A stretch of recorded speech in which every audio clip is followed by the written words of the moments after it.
하나님께서 가장 이 세상에 먼저 세우신 곳이 바로 가정이라고 말할 수 있는 것입니다. 하나님께서 아담을 창조하시고 하와를 배필로 주시고 한 가정을 만드셔서 그리고 살도록 이렇게 했습니다. 이 세상에 많은 것이 있지만은 그 중에서 가정은 너무나도 소중한 곳이다는 것입니다. 저도 조금 50대 전에는 가정의 소중함을 그렇게 인식하지는 못했어요. 그런데 50대 이후로는 가정이라는 게 너무 중요한 것이구나. 너무 소중하구나.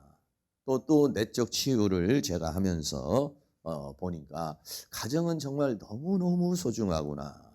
가정에 대해서 지나치리만큼 강조를 해도 이건 정말 지나친 것이 아니구나는 것을 생각하게 되는 것입니다. 가정이 바로 서면요. 가정이 바로 서면은 한 인간이 잘 만들어지고 더 나아가서는 좋은 사회를 만들고 또 더 나아가서는 좋은 국가를 만들게 됩니다. 다시 말하면 가정이 행복하면 국가 전체가 다 행복할 수 있다. 그러나 가정이 불행하면 국가 전체의 모든 민족이 불행할 수 있다는 것입니다.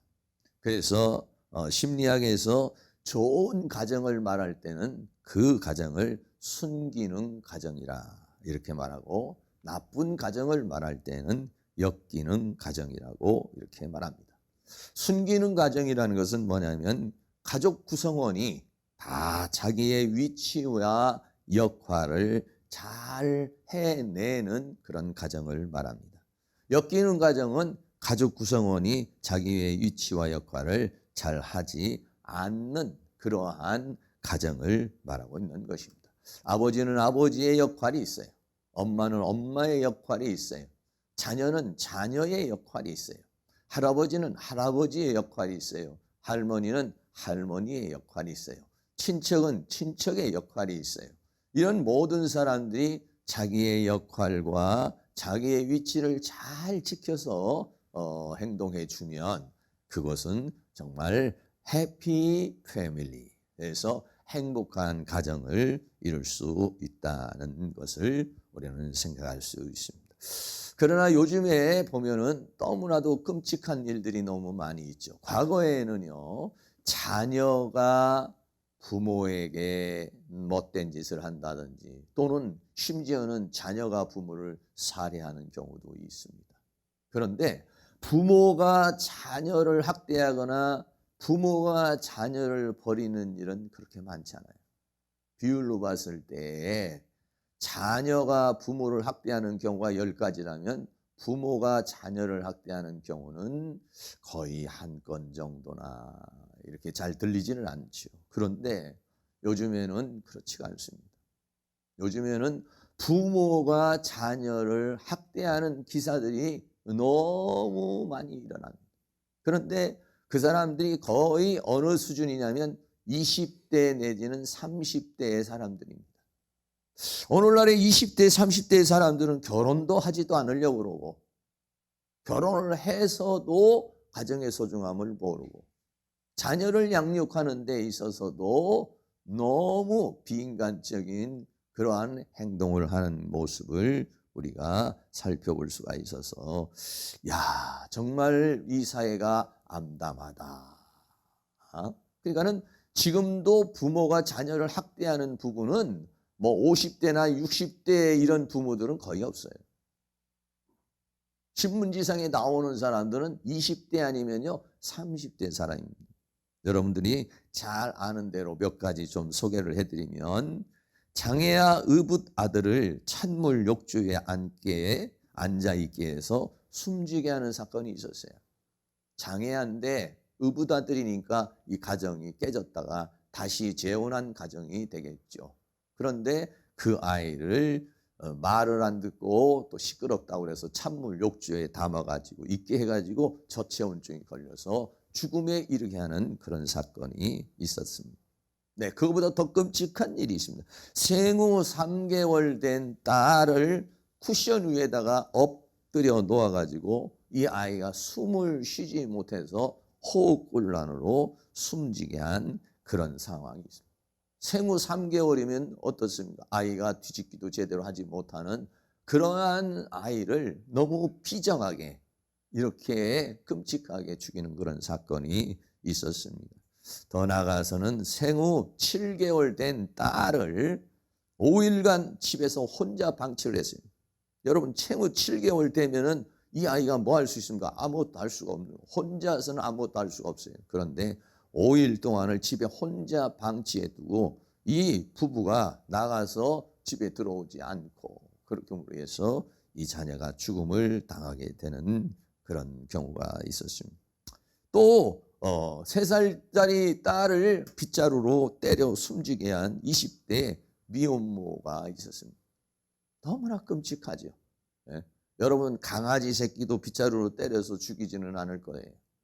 그런데 심지어 자기가 난 딸을 빗자루로 때려서 숨지게 했다는 것은 얼마나 모진 인생관을 가지고 있었는지를 우리는 생각하게 되는 것입니다. 그래서 이런 사람들을 뭐라고 신문지상에 말하냐면 부모의 탈을 쓴 악마들이라고 그렇게 말하고 있어요. 더 이상 그는 인간이라고 말하지 못합니다. 자기 자식을 죽여서 30년 옥살이를 하고 20년 옥살이를 하고, 여러분, 그렇게 나온 그 사람의 인생이 어떠한 인생을 평생 그것을 가슴앓이로 삼으면서 인생을 살아가지 않을 거예요. 그 사람의 인생은 불을 보듯 뻔한 그러한 인생을 살아가게 돼요. 가정이 이렇게 깨지게 되면은요, 가정 구성원 전체가 다 고통을 당하고 괴로움을 당하게 된다는 사실을 우리는 깊이 이런 일들이 아주 심심치 않게 일어나고, 요즘에는 보육교사들이 어린이들을 어린이집에 맡기면 그 아이들을 학대를 하는데 어쩌다 한 번, 두 번 학대를 하는 것이 아니라 CCTV를 보면은 뭐 100회, 200회 뭐 아주 습관적으로, 그러니까 오늘날의 20대, 30대 참 믿기가 어려운 그런 시대에 살고 있어요. 그러니까 그 20대와 30대들이 얼마나 정서적으로 불안하고 얼마나 성격적으로 문제가 있으면은 그런 아이들을 그렇게 결혼을 해서도 학대하고, 더 나아가서는 보육교사들이 그렇게 막 아이를 내팽개치기도 하고, 뭐 엄청난 말로 할 수 없는 그런 역할이 이 일들을 하는 모습을 우리가 보게 되는 것입니다. 그러면서 오늘 우리가 가정의 달을 맞이하면서 오늘 이제 본문에 있는 이 엘리 제사장, 제사장이라고 그런다면 가장 모범된 그런 가정이 되어야 되는데도 불구하고 이 엘리 제사장이라는 아버지의 문제로 인해서, 아버지의 영적인 타락, 육적인 타락, 삶의 타락으로 인해서 그 자녀들의 인생이 망가지고, 그러므로 인해서 엘리 가정이라고 하는 제사장 가정이 완전히 몰락하게 되고, 그뿐 아니라 그 후손에까지도 몰락을 당하는 그런 비참한 역사를 일으킨 것이 엘리 가정이라는 가정인 것이에요. 그래서 어린이 주일을 맞이해서 부모된 입장에서 내가 부모로서의 위치와 역할을 어떻게 잘 해야 되지 않을까 하는 마음에서 함께 말씀을 나누려고 그러는데, 그래 오늘날의 20대 30대 사람들은요, 그 부모의 역할이 싫은 거예요. 희생이 싫은 거예요. 헌신이 싫은 거예요. 그래서 결혼하는 것을 이렇게 잘 하지 않는 그런 경우에 있게 되는 모습을 보게 됩니다. 첫째로 이 엘리 제사장의 영적인 상태에 대해서 함께 보도록 하겠습니다. 이 엘리 제사장이 이 영적인 상태가 어떤 상태였느냐? 첫째는 영적인 분별력을 잃은 사람이었다는 것입니다. 이 엘리 제사장의 시대에 살던 사람이 누가 있냐면 한나라는 사람이 있는데, 이 한나라는 사람은 우리가 잘 아는 기도하는 손을 가지고 있는 사무엘의 엄마인 것입니다. 한나는 자녀를 낳지 못했어요. 그래서 이 한나가 이 성전에 가서 하나님 앞에 눈물로 기도하게 되는 것이죠. 너무 오랫동안 이렇게 기도하다 보니까 한나가 기도하다가 속으로 입술만 동하면서 기도를 하고 있는데, 그런데 이 엘리 제사장이 그 한나의 여인을 보고 야, 얼마만큼 저렇게 애절하게 기도하는가, 얼마만큼 안타깝게 기도하는가, 이렇게 보면서 그 여인과 함께 기도해 주는 모습이 아니라 오히려 웬 여자가 와서 술 취해가지고 저렇게 있나, 이렇게 영적인 기도를 하는 것인지 술이 취해서 저렇게 하는 것인지 그것을 알지 못하는 영적인 분별력을 잃은 사람이다. 사무엘상 1장 13절 14절 말씀을 같이 한번 읽습니다. 한나가 속으로 말하며 입술만 동하고 음성은 들리지 아니하므로 엘리는 그가 취한 줄로 생각한지라. 엘리가 그에게 이르되 내가 언제까지 취하여 있겠느냐, 포도주를 끊으라 그랬어요. 한나가 기도를 하다가 속으로 말을 하며 입술만 동하고 있으니까, 그러니까 엘리가 그가 취한 줄로 생각했다. 다시 말하면 영적인 분별력을 갖지 못하고 있다는 것입니다. 여러분 생각해 보세요. 여러분들이 만약에 교회 와서 열심히 막 기도하다가 1시간이 기도하고 2시간이 기도하다가 이제 나중에는 막 기도가 이제 묵상 기도가 되고 깊은 기도를 하면서 막 한참 기도하고 있는데 제가 와서 권사님, 왜 술이 취해가지고 교회 와가지고 있어요. 집에 가서 누워서 자시지. 그렇다고 생각해보면 얼마나 시험에 들겠어요. 기도를 하는 모습인지 술에 취한 모습인지도 모르고 있다면 얼마나 영적인 분별력이 없는 사람이겠습니까? 네. 두 번째는 하나님과의 관계가 끊어졌습니다. 구약 시대에는 하나님께서 제사장에게 말씀을 하시고 그 제사장은 말씀을 받아서 백성들에게 말을 하게 돼서 하나님의 음성을 듣게 되는 것인데, 근데 이 엘리 제사장은요 하나님과의 관계가 끊어져서 하나님으로부터 음성을 듣지를 못해요. 그래서 사무엘상 3장 1절 말씀 똑같이 있습니다. 아이 사무엘이 엘리 앞에서 여호와를 섬길 때에는 여호와의 말씀이 희귀하여 이상이 흔히 보이지 않았더라. 그러니까 하나님의 말씀이 희귀하여, 그러니까는 하나님께서 누구에겐가 말을 해야 되는데, 특별히 제사장에게 말을 해야 되는데 이 제사장이 하나님의 말씀을 들을 수 있는 귀가 닫힌 사람이, 이상이 흔히 여기서 말하는 이상은 계시를 가리켜서 말하는 거예요.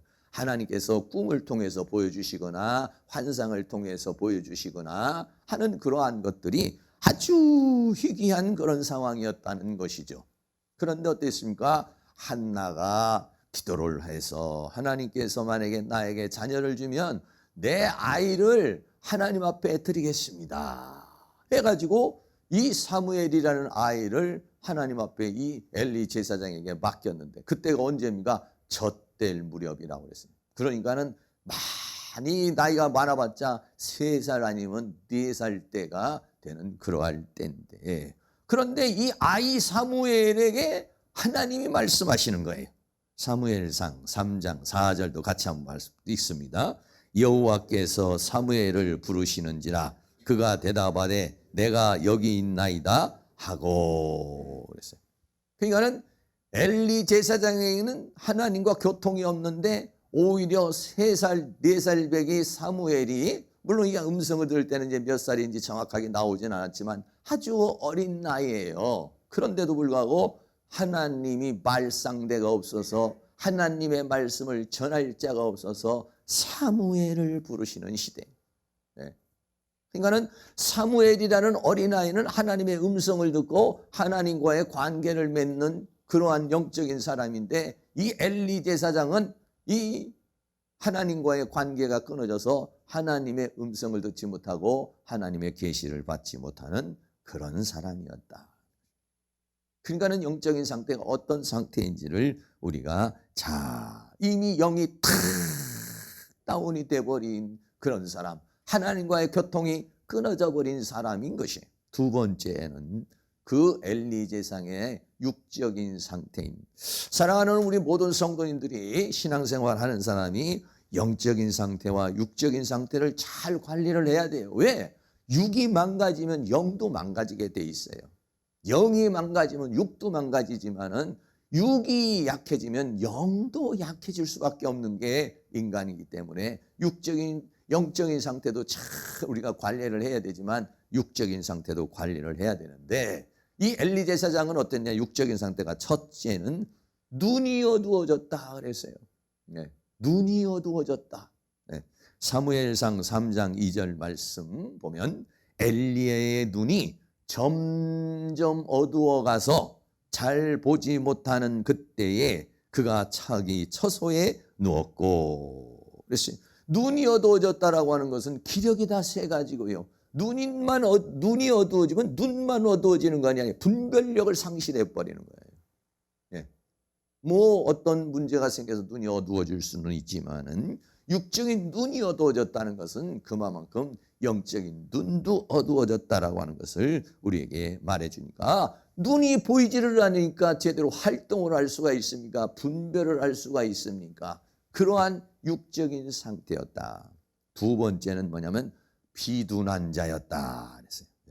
비둔한 자는 같이 한번 읽겠어요. 사무엘상 4장 18절 있습니다. 하나님의 괴를 말할 때 엘리가 자기 의자에서 자빠져 문 곁에서 목이 부러져 죽었으니 나이 많고 비둔한 연고라. 그가 이스라엘 사사가 된 지 40년이었더라. 마지막에 이 엘리 제사장이 죽을 때 어떻게 죽었느냐 하면은 의자에서 넘어져서 그래서 문 곁에서 목이 부러져서 죽었다 그랬어요. 그래서 제가 제일 첫 번째 보여준 그림이 바로 이 그림인데 한쪽 부분은 어떤 부분이냐면은 엘리 제사장과 지금 한나가 사무엘을 데리고 온 그 모습이고요. 또 한쪽은 그 제사장이 지금 뒤로 넘어져 가지고 죽는 모습이에요. 한 사람은 누구냐면은 지금 전쟁에서 지금 자기 홈리와 비느하스 두 아들이 전쟁에 패배를 해서 이 사람이 피를 묻히고 와가지고 엘리 제사장의 아들이 죽었다고 말을 하니까 이 사람이 넘어져서 죽음을 당하는 그러한 모습을 우리들이 보게 되는 것이에요. 그런데 뭐라고 오늘 성경이 말합니까? 비둔한 연고라. 의자에서 자빠져 문 곁에 목이 부러져 죽었으니. 죽는 것도 우리가 잘 이렇게 해야 되는데 나이 많아서 비둔한 연고라라고 그랬어요. 여기서 비둔하다라고 하는 것은 살이 쪄가지고 살이 쪄서 제대로 몸을 움직이지 못하는 그러한 상태라는 것을 우리에게 말해주고 있는 것이에요. 영적인 우리가 삶에서 기도하며 영적 관리를 하는 것도 중요하지만 육적인 관리도 잘해야 돼요. 여러분이 스스로 생각할 때 내가 비둔하다 생각하시는 분들은 조심해야 돼요. 그래서 자꾸 운동을 해야 됩니다. 운동을 하셔야 돼요. 뭐 한 40대까지만 해도 운동을 좀 덜 해도 되지만 50대 이상이 되면 이제는 신진대사가 제대로 움직이지를 않으니까 그러니까 이제는 운동을 해서 신진대사가 움직이게 해서 혈관이 혈액 속에서 흐르도록 해줘야만이 모든 기능이 원활하게 되는 거예요. 그러니까 운동을 해야 돼요. 아이고 목사님 나는 일 아니라고 정신없어 운동. 일하는 거는 우리 뇌가요 일하는 것하고요 그리고 온동하는 것을 잘 기억하고 있어요. 운동을 해야 기분이 상쾌해지고 좋은 호르몬이 나오고 그리고 온몸이 혈액순환이 잘 되고 심장박동이 잘 돼서 건강한 몸을 유지하죠. 일만 열심히 하면요 그거는요 우리 뇌가 기억하는 게 노동이라고 생각하기 때문에 좋은 호르몬이 나는 것이 아니라 짜증나는 호르몬, 스트레스 호르몬을 내게 돼요. 그러니까 오히려 문제가 되죠. 제가 이렇게 보니까 저도 이제 계양산에 이렇게 시간 날 때마다 올라가면은 그 보면은 식당 하시는 분들도 보면은 한 3시쯤 되면 이렇게 올라와요. 아니 식당 하시는데 어떻게 올라오셔요? 아이고 목사님 운동해야 합니다. 그러면서 막 이렇게 운동하시는 그런 모습을 제가 이렇게 봐요. 비둔한 연고라 운동도 하고 자기 몸 관리를 잘 하셔야 됩니다. 몸이라고 하는 것은요 자기가 잘 컨트롤을 해야 되는 거예요. 그러니까 잘 컨트롤해서 여러분들이 다 일기를 쓰시는데 무슨 일기를 쓰시냐면 영적인 영성의 일기도 쓰지만은 육적 관리도 해야 돼요. 그래서 비염이 왔다. 그러면 2022년도 5월 1일 비염 출현. 그렇게 하고 또 갑자기 내가 어디가 몸이 아팠다. 심장이 안 좋다. 2022년 3월 심장. 그렇게 해서 여러분들이 다 그걸 기록을 하셔야 돼요. 그러고서 이제 2022년들이 지나가고 2023년도를 맞이하면 여러분 그것을 딱 보고 내가 1년 동안에 비염이 5번이 왔구나. 심장에 문제가 3번이 왔구나. 교회를 몇 번 빠졌구나. 내가 이런 영적인 큰 문제가 있었구나 보시면서 2023년도에 내가 이렇게 살지 말아야지. 그리고 여러분이 미리 잘 관리를 하셔야 돼요. 심장이 약한 사람은 미리 심장 관리를 해야 되고, 코가 약한 사람은 코를 잘 관리를 해야 되고, 무릎이 약한 사람은 무릎을 잘 관리를. 여러분 관리를 하지 않으면은 그러면은 이게 문제가 된다는 것입니다. 그래서 우리는 영적인 생활을 잘 하려고 그러는 사람들은 자기를 잘 관리를 해야 됩니다.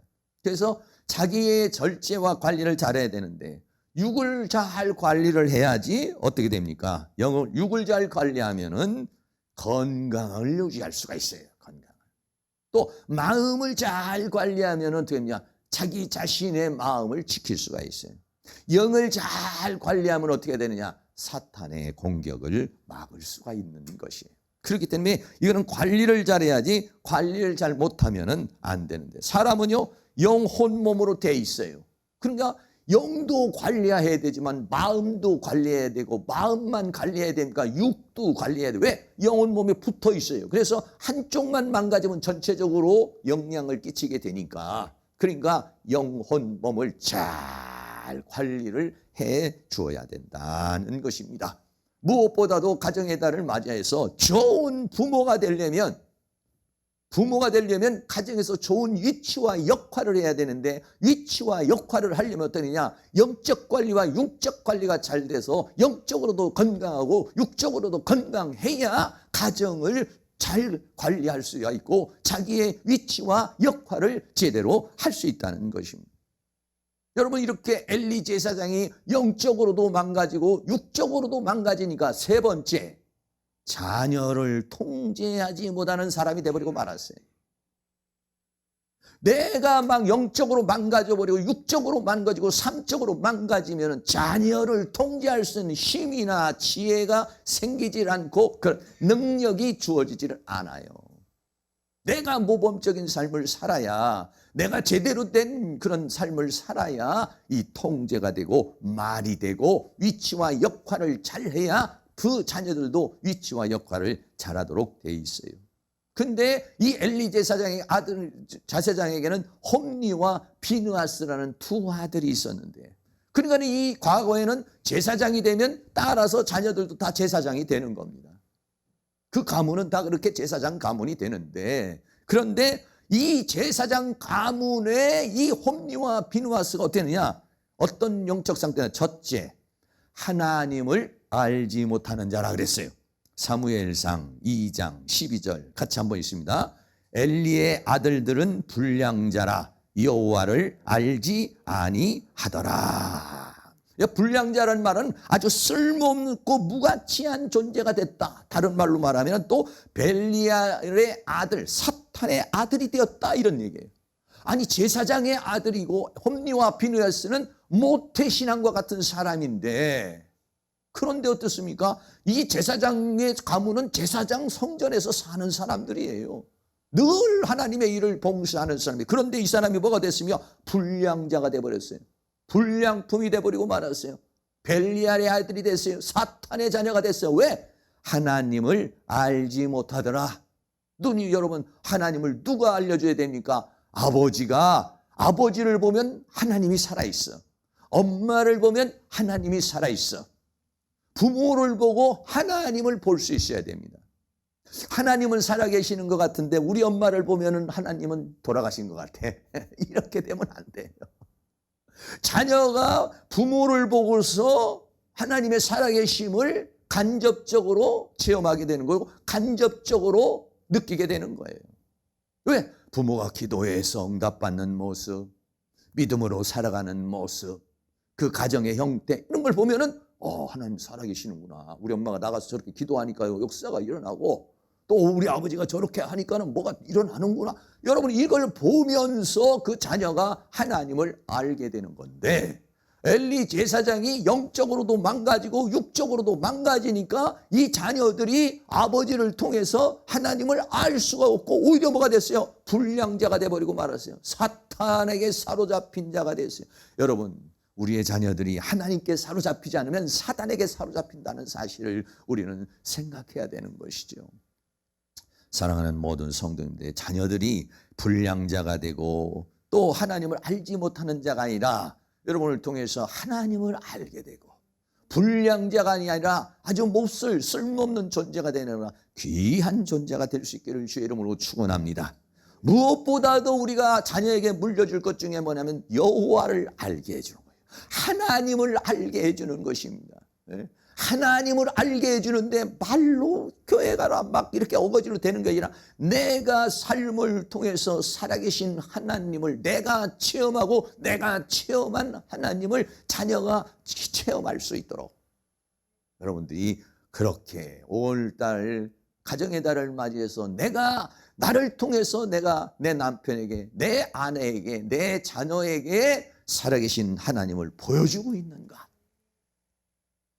보여주려면 어거지로 보여주려고 그러서는 안 되고, 내가 하나님을 체험해야 되고, 내가 하나님을 체험할 거 아니라 하나님의 역사가 나와 가정에 역사가 일어날 때 우리는 그렇게 될 수가 있어요.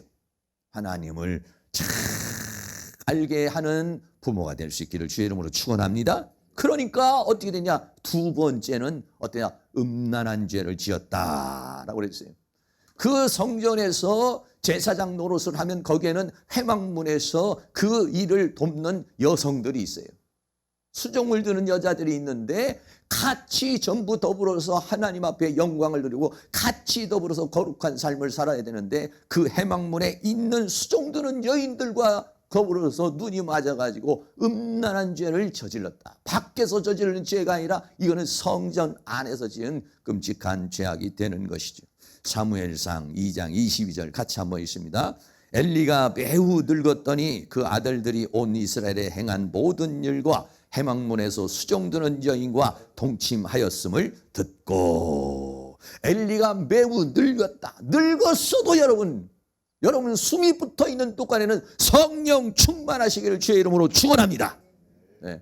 육신은 늙어도 여러분들이 영적인 총기는 밝아져서 성령 충만하셔서 마지막 여러분이 세상을 떠날 때에 막 안 가려고 발버둥 치는 것이 아니라 야 찬양 좀 들어달라, 찬송 가수를 들으면서 여러분 가는 모습을 보고 자녀들이 야 우리 엄마 모습을 보니까, 우리 아빠 모습을 보니까 정말 천국은 있구만. 저렇게 돌아가실 때 저렇게 편안할 수가 있어, 저렇게 행복할 수가 있어. 그런 모습을 보여줘야 돼요.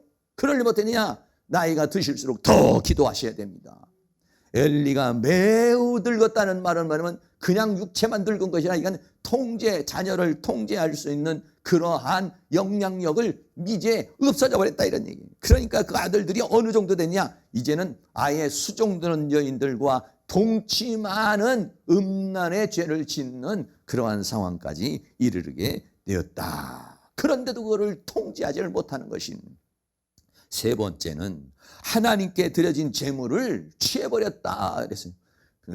백성들이 전부 다 하나님 앞에 드리려고 양을 가져오고 또 소를 가지고 오고 비둘기를 가지고 오고 또는 소재를 가지고 오면 그것을 하나님 앞에 드렸는데 자기가 하나님이야, 자기가 다 가져가지고 자기 마음대로 써버렸다는 것이, 그러니까 얼마나 하나님을 멸시하는 행동이겠습니까?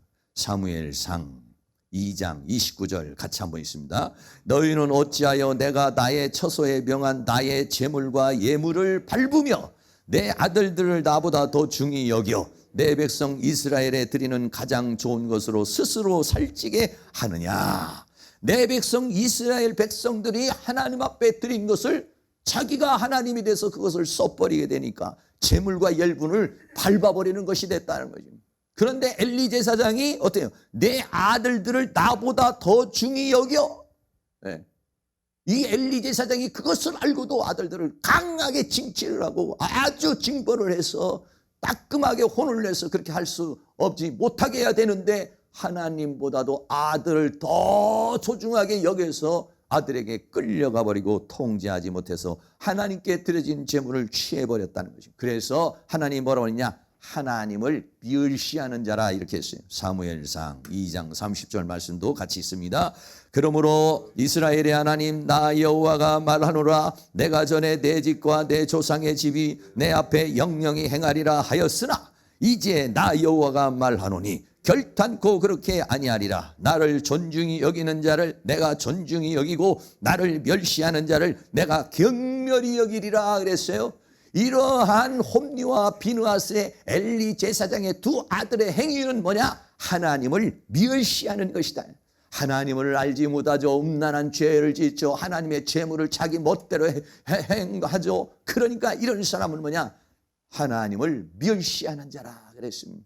오히려 이 제사장은 하나님을 찬양하고 하나님께 영광을 두르고 하나님을 존귀케 해야 될 사람들이 하나님을 멸시하는 행위를 했다는 것입니다. 마지막으로 엘리 제사장의 말을 듣지를 않았다 그랬어요. 사무엘상 2장 25절 같이 있습니다. 사람이 사람에게 범죄하면 하나님이 판결하시거니와 사람이 여호와께 범죄하면 누가 위하여 간구하겠느냐 하되 그들이 그 아비의 말을 듣지 아니하였으니 이는 여호와께서 그들을 죽이기로 뜻하셨음이었더라. 이제는 아버지의 말을 듣지를 않아. 아버지의 말이 들려지지 않는 상태. 아버지의 말을 듣지 않는 상태에 이르러버리고 말았다는 것이에요. 그러니까 그 뒤에는 뭐랬어요? 이는 여호와께서 그들을 죽이기로 뜻하셨음이었더라 그랬어요. 다시 말하면은 안 들으면 어떻습니까? 안 들으면 죽는 거예요. 안 들으면. 그러니까 이 엘리 제사장이 영적으로 육적으로 그렇게 돼버리니까 자녀를 통제할 수 없는 상황이 돼버렸고, 자녀들은 완전히 이제는 양심이 마비가 돼가지고 수종드는 여인들과 동침을 하고 더욱 나아가서 하나님의 재물을 자기 멋대로 행해버리고 하나님을 무시하고 멸시하는 상태에 이르러드니까 아버지의 말을 듣겠어요? 하나님도 무시하는 자가 무슨 아버지의 말을 듣겠어요? 그러니까 이 사람은 죽이기로 뜻하셨음이라는 거니까 하나님의 이제는 은혜와 긍휼을 받을 수 없는 상태에 이르러버리고 말았다는 것입니다. 이건 정말 어렵습니다. 사랑하는 성도님들께서 자녀에게 말을 할 때 말을 들으면 살지만은 말을 안 들으면 죽는데, 말을 안 듣는 데는 두 가지. 하나는 그 자녀가 문제가 돼서 그렇고, 또 하나는 뭐냐면 그 아버지나 어머니가 영적인 권위를 상실해 버렸을 때, 영적인 권위를 상실해버려요. 어떤 그 위치의 권위를 상실해버렸을 때 부모, 자녀가 말을 듣지 않고 자녀가 말을 안 듣으면 자녀는 죽고 가정은 파탄이 나버리는 것이죠. 그렇기 때문에 부모가 얼마나 영적으로 육적으로 더 나아가서는 삶으로 모범을 보여야, 그래야 그 자녀가 통제를 받고 그 자녀가 통제를 받아야 들을 수 있는 사람이 돼야 되잖아요. 부모의 말을 들을 수 있는 사람, 하나님의 말씀을 들을 수 있는 사람, 목회자의 말을 들을 수 있는 사람, 스승의 말을 들을 수 있는 사람, 그래서 자기를 바꿀 세우려고 하는 사람, 이 사람은 사는 사람이에요. 여러분들도 그렇잖아요. 누군가 어떤 집사님이나 어떤 성도님이나 어떤 사람이 문제에 빠지고 시험에 빠졌을 때 말을 하고 권면을 하고 얘기를 하면 그 사람이 들으면 사는데 안 들으면 어떻게 해요? 죽음이에요. 하나님의 은혜와 긍휼이 끊어져 버렸다는 것을 우리에게 말해주고 있는 것이죠. 다시 한번 엘리 제사장의 아들에 대해서 정리를 하면, 첫째는 어땠습니까? 이 엘리 제사장의 아들 두 홈리와 비느하스는 하나님을 알지 못하는 불량자라. 두 번째는, 그러니까는 뭐냐면 음란한 죄. 여러분, 하나님으로 충만하면 그 기쁨으로 살지만은 하나님으로 충만하지 않으면은 자꾸 인간은 육적인 만족을 쫓게 돼 있어요. 그러니까 내가 자꾸 육적인 만족을 쫓으려면 영적 만족이 나에게 지금 약화되어 있다는 사실을 알아서 자꾸 영을 채우시려고 해야 돼요. 그런데 이들은 이제 육적인 자가 돼서 영적 만족, 하나님을 사랑하고 하나님을 찬양하고 하나님을 경배하고 하나님과의 관계 속에서 기쁨을 누리고 그 하나님이 주시는 은혜 속에 살아야 될 사람이 그것이 끊어져 버리니까 다른 만족을 찾다 보니까 음란한 죄를 짓게 되고 하나님의 재물도 자기 멋대로 취해버리고 그리고 하나님을 멸시해버리고 무시해버리고 그러고 이제 아버지의 말을 듣지 않고 아무 말도 들을 수 없는 통제 불가능한 자들이 돼버리고 말았다는 것이죠. 그래서 결국은 죄악의 결과입니다. 이렇게 되면 어떤 상황이 생기나 네 번째 죄악의 결과입니다. 엘리 가문이 이제 죽음을 당합니다. 전부 하나님이 죽입니다. 첫째는 어땠나? 홈니와 비누아스 두 아들이 블레셋과의 전쟁이 일어났는데 전쟁에 나가 언약궤를 메고 전쟁에 나갔다가 두 아들이 죽음을 당합니다. 사무엘상 4장 11절에 하나님의 궤는 빼앗겼고 블레셋과의 싸움에서 하나님의 궤는 빼앗기고 엘리의 두 아들 홈니와 비누아스는 죽음을 당하였더라. 한날에 두 자녀가 죽어요. 비참하게 죽음을 당합니다. 네. 와, 자기들이 한 언약궤는 왜 메고 갑니까? 이게 언약궤를 메고 가는 거면 하나님께서 이 전쟁을 통해서 역사해달라고 언약궤를 메고 갔는데 홈니와 비누아스는 하나님을 아는 사람입니까? 하나님을 존중히 여기는 하나님을 영화롭게 하는 사람입니까? 하나님을 존중히 여기지 않는 사람은 언약궤를 아무리 들어도 그 언약궤를 통해서 하나님이 역사하지 않는 거예요.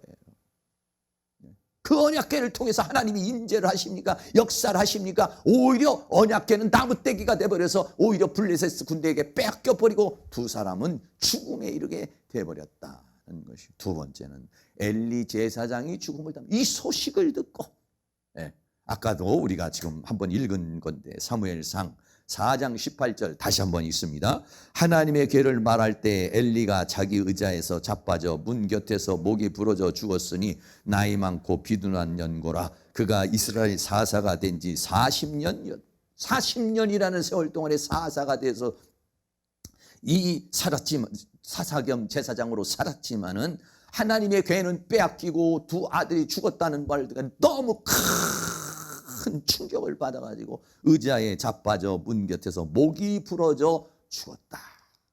이게 뭐냐면 아버지로서의 자기의 위치를 지키지 않은 사람, 하나님의 사람으로서의 위치를 지키지 않는 사람의 결과인 것이죠. 그것뿐입니까? 세 번째는 며느리가 죽음을 당합니다. 사무엘상 4장 19절에 20절에 보면 그의 며느리 비느아스의 아내가 잉태를 하여 산기가 가까웠더니 하나님의 궤 빼앗긴 것과 그 시부와 남편의 죽은 소문을 듣고 그 이제 아버지 엘리 제사장도 죽고 그리고 자기 남편 비느아스도 죽었다는 소문을 듣고 마침 해산을 하는 그 상황에서 아파서 몸을 굽으려 해산하고 죽어갔다. 아이를 낳고는 죽음을 당하게는 비참한 역사가 이 가정에 일어나게 되었다는 것입니다. 그뿐입니까? 이제는 이 제사장 반열에서 아예 끊어져 버렸어요. 이제 엘리라고 하는 이 제사장, 이 가문은 완전히 이제 끝나버린 거예요. 엘리 제사장의 반열에 끝납니다. 사무엘상 2장 35절에 내가 나를 위하여 충실한 제사장을 일으키리니 이제는 엘리 제사장은 끊어버리고 내가 나를 위하여 충실한 제사장을 일으키리니 이 사람이 누굽니까? 아이 사무엘이 이제 제사장이 되는 거죠. 그 사람은 내 마음 내 뜻대로 행할 것이라. 내가 그를 위하여 견고한 집을 세우리니 그가 나의 기름 부음을 받은 자 앞에서 영구히 행하리라. 그래서 이 엘리 제사장의 가문은 이제 제사장의 반열에서 이제 끊어지고 사무엘이 그 제사장의 반열에 서게 되는 것이. 세 번째는 후손들이 전부 단명하게 됩니다. 사무엘상 2장 31절 32절 같이 한번 읽습니다. 보라 내가 내 발과 내 조상의 지파를 끊어 내 집에 노인이 하나도 없게 하는 날이 이를지라. 이스라엘에게 모든 복을 베푸는 중에 너는 내 처소에서 환난을 볼 것이요 내 집에 영영토록 노인이 없을 것이며. 단명의 저주가 임하여 노인이 없어요. 젊어서 죽는 거예요. 낳자마자 죽거나 자라다가 죽거나 이 후손에게는 단명하는 저주를 내릴 것이다. 하나님이 얼마나 이 가문을 완전히 몰락하게 되는 모습을 보게 되는 것입니다. 네 번째는 슬픔과 고통이 말 것이다 그랬어요. 사무엘상 2장 23절 33절 또 같이 있습니다. 내 단에서 내가 끊어버리지 아니할 너의 사람이 내 눈을 새잖게 하고 내 마음을 슬프게 할 것이요 내 집에 생산하는 모든 자가 젊어서 죽으리라. 그래서 내 단에서 내가 끊어버리지 아니할 너의 사람, 이건 뭐냐면 그 가문 중에서도 그래도 제사장 역할을 하는 사람이 있다는 거예요. 있는데 내 단에서 끊어버리지 아니할 그 사람이 있지만 그 사람이 오히려 내 눈을 새잖게 하고 내 마음을 더 슬프게 할 것이요 내 집에 생산하는 모든 자가 젊어서 죽으리라 그랬습니다. 이러니까 이 생전의 고통뿐만 아니라 그 후손들에게도 어마어마한 이 저주와 형벌을 내리게 되는 것입니다. 마지막으로는 하나님의 영광이 떠났다. 사무엘상 4장 21절 22절 같이 있습니다. 이르기를 영광이 이스라엘에서 떠났다 하고 아이 이름을 이가봇이라 하였으니 하나님의 괴가 빼앗겼고 그 시부와 남편이 죽었음을 인함이며 또 그 이르기를 하나님의 괴를 빼앗겼으므로 영광이 이스라엘에게서 떠났다 하였더라.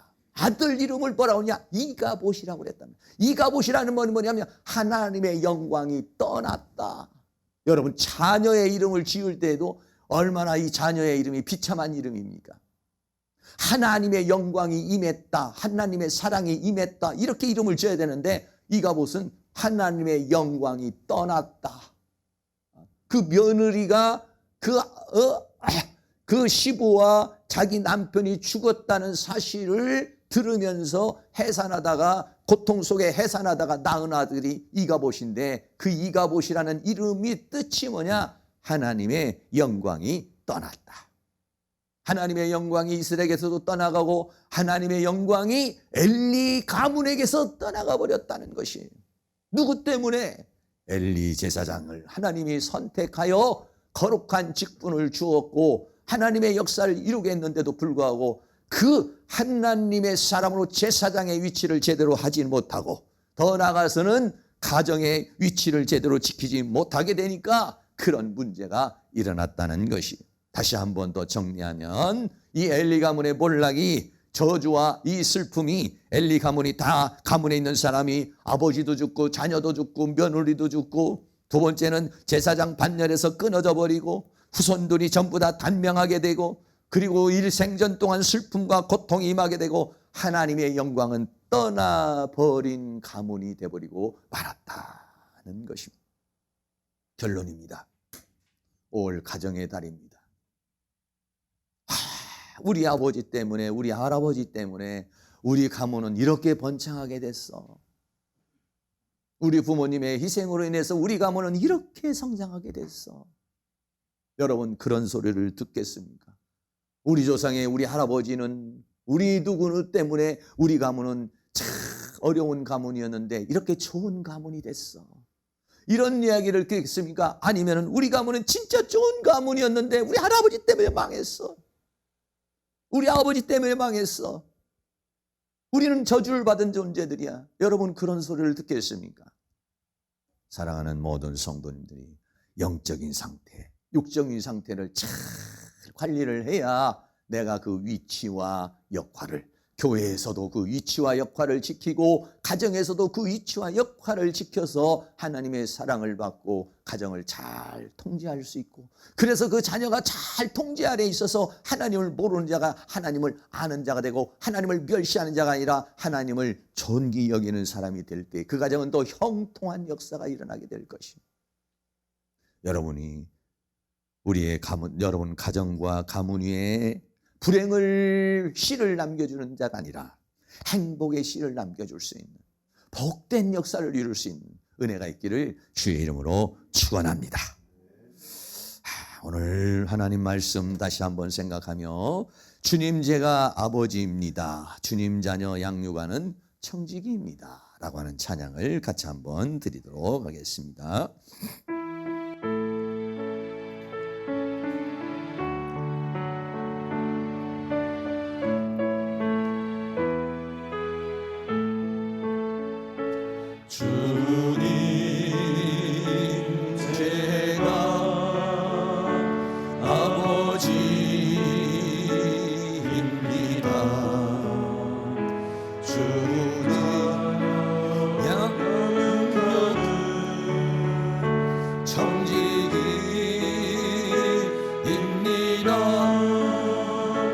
주님 말씀 생명처럼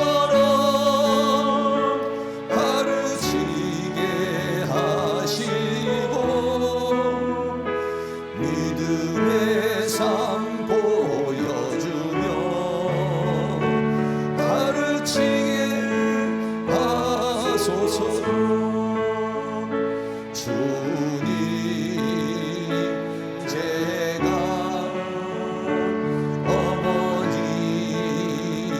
어머니입니다. 주님 자녀 양육하는 청지기입니다. 주님 말씀 지키며 형통하게 하시고 천국까지 동행하는 주님 자녀 되게 하소서. 한 번 더 합니다. 주님 제가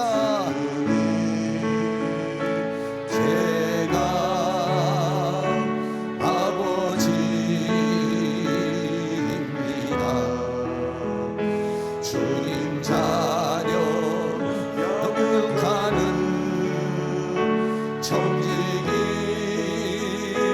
청지기입니다.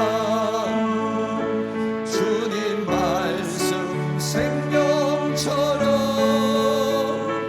가르치게 하시고 믿음의 삶 보여주며 가르치게 하소서. 주님 제가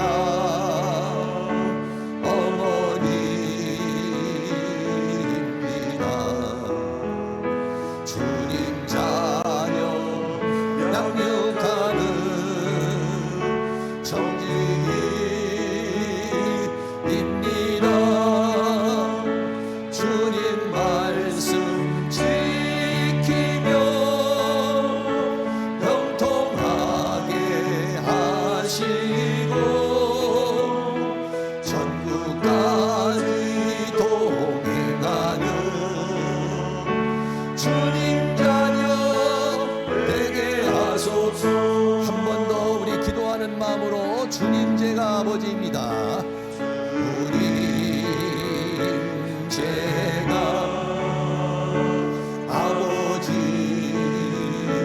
아버지입니다. 주님 자녀 양육하는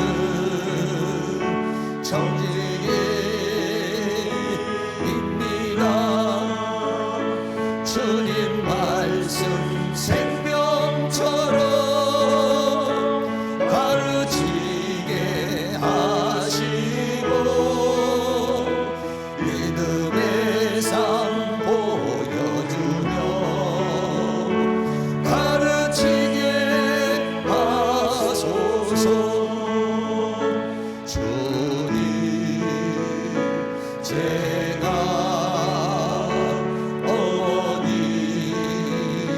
어머니입니다. 주님 자녀 영육하는 청지기입니다.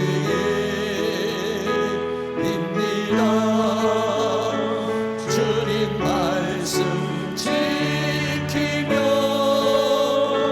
형통하게 하시고 천국까지 동행하는 주님 자녀 되게 하소서. 아멘. 이 시간 다 같이 통성으로 기도할 때 하나님께서 우리에게 은혜를 주셔서 내가 부모로서 위치의 역할을 잘 할 수 있게 해달라고 기도해 주시고 더 나아가서는 우리의 자녀들을 위해서 여러분 기도해 주시기를 바라겠고, 혹시 여러분들이 아직 부모가 되지 못하고 자녀가 없는 분들은 가정을 위해서 이 시간 우리 하나님께서 우리의 가정을 축복하여 주시고, 또 내가 앞으로의 그러한 삶을 살아갈 수 있도록 은혜를 달라고, 우리 모든 가정이 자기의 위치를 잘 지켜 행복한 가정을 가질 수 있도록 도와달라고 기도하시고, 특별히 자녀들을 위해서 기도합니다. 할렐루야. 거룩하시고 사랑이 많으신 아버지 하나님, 이 시간 우리 합심하여 하나님 앞에 간절한 마음으로 기도합니다. 오늘은 우리가 엘리 제사장의 가문을 봅니다. 엘리 제사장이 영적으로 타락하고 육적으로 타락함으로 말미암아 자녀들이 다 타락을 하게 되어서 아버지 하나님여, 이제 자녀들은 죽음을 당하게 되고, 또 아버지 하나님 며느리까지도 죽음을 당하게 되는, 엘리 제사장까지 죽음을 당하게 되고, 가문의 아버지 하나님여 단명하는 저주가 임하게 되고, 가정에 이러한 모든 불행과 슬픔이 오게 되는 모습을 우리가 생각합니다. 성령께서 우리에게 은혜를 베풀어 주시고 주의 능력의 손길로 역사하시고 주의 권능으로 역사해 주셔서 우리들은 5월 가정의 달을 맞이하여 우리들이 아버지 부모의 역할을 잘 하게 하여 주시옵시고, 나의 위치가 무엇인지 나의 역할이 무엇인지를 잘 감당할 수 있는 저희들이 되어줄 수 있도록 도와주시기를 간절히 원합니다. 엄마의 역할을 잘하게 하여 주시옵소서, 아버지의 역할을 잘하게 하여 주시옵소서, 자녀의 역할을 잘하게 하여 주시옵소서. 우리의 모든 가족 구성원들마다 자기의 위치와 역할을 잘 감당함으로 말미암아서 화목한 가정, 아버지 행복한 가정, 아버지 축복된 가정을 만들어갈 수 있도록 우리 하나님께서 은혜를 베풀어 주시기를 간절히 원합니다. 특별히 우리 자녀들에게 은혜를 베풀어 주시기를 원합니다. 우리 자녀들의 인생길에 하나님 축복하여 주시기를 원합니다. 아직 예수 믿지 않는 자녀들이 예수 믿는 역사가 일어나게 하여 주시옵소서. 하나님을 알지 못하는 자들이 하나님을 알게 하여 주시옵시고, 하나님의 은혜와 사랑 가운데 살아갈 수 있도록 성령님 도와주시기를 간절히 원합니다.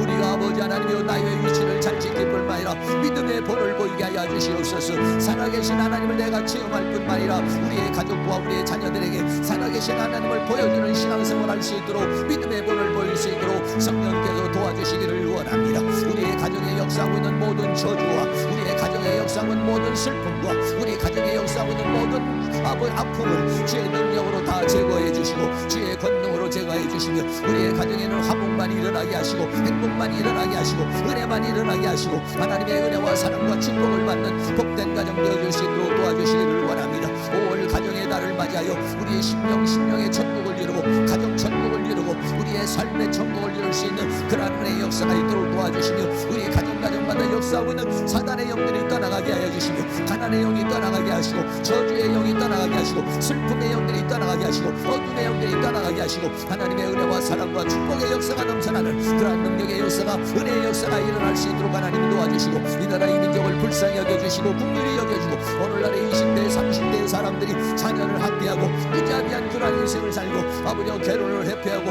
결혼한 부모들이 아버지와 자녀를 학대하는 그러한 아버지와 상황 속에 있습니다. 이 나라 이 민족에 아버지 하나님 하나님의 은혜와 사랑으로 인도하셔서 저들이 다 예수님도 구원받는 역사가 일어나게 하시고, 생명을 소중하게 하고 귀중하게 여기며 가정을 귀중하게 하고 소중히 여길 뿐만 아니라 가정마다 이 대한민국에 있는 모든 가정마다 하나님의 은혜가, 하나님의 평강이, 하나님의 은총이 임하게 하시고 행복이 넘치는 그런 복된 가정들이 되어줄 수 있도록 우리 하나님께서 긍휼력의 손길로 역사해 주시며 주의 권능의 손길로 역사해 주시며 주의 은혜의 손길로 역사해 주시기를 간절히 원합니다. 성령님 도와주시고 인도하여 주시옵소서. 사랑과 은혜가 많으신 아버지, 5월 가정의 달입니다. 모두가 다 행복을 꿈꾸지만은 행복은 거저오는 것이 아니라 우리가 만들어가야 되는 것인 줄로 압니다. 하나님, 행복을 만들기 위하여 우리의 가정은 엮이는 가정이 아니라 숨기는 가정이 될 수 있기를 원합니다. 모든 가족 구성원이 자기의 위치를 잘 지키고 그 역할을 감당함으로 말미암아서 모두에게 서로 도움을 주고 서로 웃음을 주고 행복을 주는 그러한 가정을 만들 수 있도록 우리 하나님께서 도와주시기를 간절히 원합니다. 특별히 가정의 달을 맞이하여 또 오늘 어린이 주일을 맞이하여 우리의 자녀들을 위하여 기도합니다. 우리 자녀들이 다 엘리자상의 아들 홈리와 비누아스 같이 불량자가 되고 또 아버지 하나님을 알지 못하는 자가 되지 않도록 하나님께서 우리 자녀들이 하나님을 알게 하여 주시옵소서.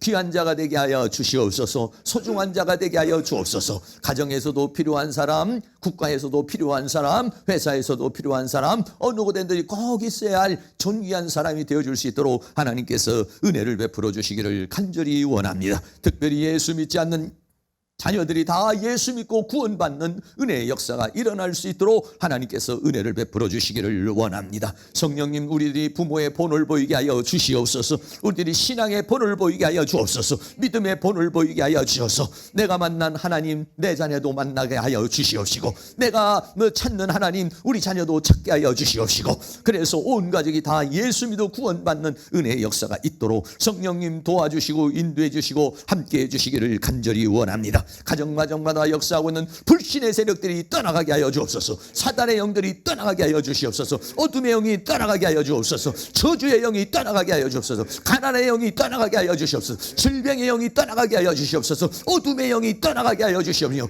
우리 가정마다 하나님의 은혜가 넘치게 하여 주시옵시고, 우리 모두와 우리의 가정에 축복의 통로가 되게 하여 주시옵소서. 축복의 통로가 되게 하여 주옵소서. 행복의 통로가 되게 하여 주옵소서. 은혜의 복이 넘치는 통로가 될 수 있도록 성령님 도와주시고 인도해 주시기를 원합니다. 우리의 기도를 주님께서 응답하여 주시고 우리의 헌신과 땀과 눈물을 하나님께서 받으셔서 우리를 통하여 우리의 가정이 살게 하여 주시옵시고, 우리의 가정이 행복한 가정, 복된 가정, 하나님 앞에 영광을 돌리는 그런 가정 이루어질 수 있도록 도와 주시옵소서. 이 나라의 민족을 불쌍히 여겨 주시옵시고, 이 나라의 민족에 있는 모든 가정들마다 예수 믿어 구원받게 하여 주시고, 행복한 가정, 복된 가정 이루게 하셔서 가정 천국, 사회 천국, 이 나라 천국을 이룰 수 있는 은혜의 역사가 있도록 도와 주시옵시고, 우리가 그와 같은 역사를 이루는 밑거름이 되게 하시고 소금이 되고 빛이 될 수 있도록 은혜 베풀어 주시옵소서.